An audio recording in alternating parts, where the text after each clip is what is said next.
आज के इस वीडियो के अंतर्गत मैं आपको कर्म योग के बारे में बताना चाहता हूँ। यह कर्म योग कृष्ण जी द्वारा भगवत गीता में कहे गए हैं। श्री कृष्ण कहते हैं कि सभी लोग अर्थात बड़े बुजुर्ग और माता पिता हमें यह सिखाते हैं कि हमें क्या करना चाहिए, जीवन में आगे कैसे बढ़ें आदि भिन्न भिन्न प्रकार का ज्ञान देते हैं।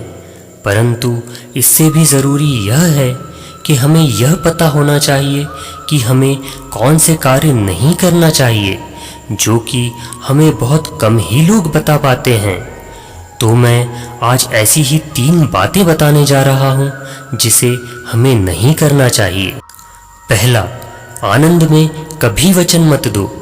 मतलब जब हम ज़्यादा खुश होते हैं तो उस समय हमें किसी काम को करने के लिए कसम नहीं खाना चाहिए, क्योंकि आनंद हमारे सोचने की शक्ति को भ्रष्ट कर देता है और यही कसम बाद में हमारे गले की फांस बन जाती है।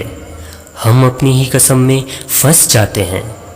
जो मन को नियंत्रित नहीं करते उनके लिए वह शत्रु के समान कार्य करता है।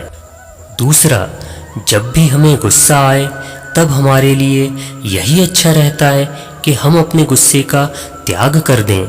अगर गुस्से को हम त्याग नहीं कर सकते तो हमारे लिए मौन रहना ही उचित है, क्योंकि क्रोध के समय में बोला गया वाक्य हमारे ही भविष्य का कांटा बन जाता है, क्योंकि हम गुस्से में कुछ भी अनाप शनाप बोल जाते हैं और हमें पता भी नहीं चलता।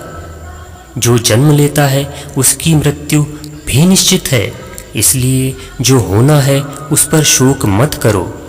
तुम उसके लिए शोक करते हो जो शोक करने के योग्य नहीं है और फिर भी ज्ञान की बातें करते हो। बुद्धिमान व्यक्ति न जीवित और ना ही मृत व्यक्ति के लिए शोक करते हैं। वह सिर्फ मन है जो किसी का मित्र तो किसी का शत्रु होता है।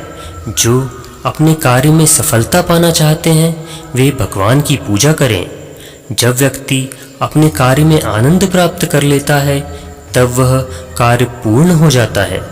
तीसरी और सबसे महत्वपूर्ण बात, दुख में कभी भी हमें फैसला या निर्णय नहीं लेना चाहिए, क्योंकि दुख हमारी सोचने और समझने की शक्ति को हर लेता है। दुख हमारे सोचने और समझने की क्षमता को बाधित कर देता है, और जब हम अच्छे से सोच नहीं सकते तो निर्णय लेना मूर्खता के अलावा कुछ भी नहीं हो सकता। इसलिए दुखी मन से लिए गए निर्णय सदा हमें दुख ही देते हैं।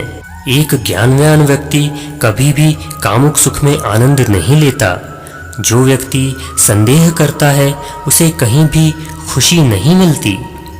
मंजिलें मुझे छोड़ गई, रास्तों ने संभाल लिया, जा जिंदगी तेरी ज़रूरत नहीं, मुझे श्री कृष्ण ने संभाल लिया। जय श्री कृष्ण।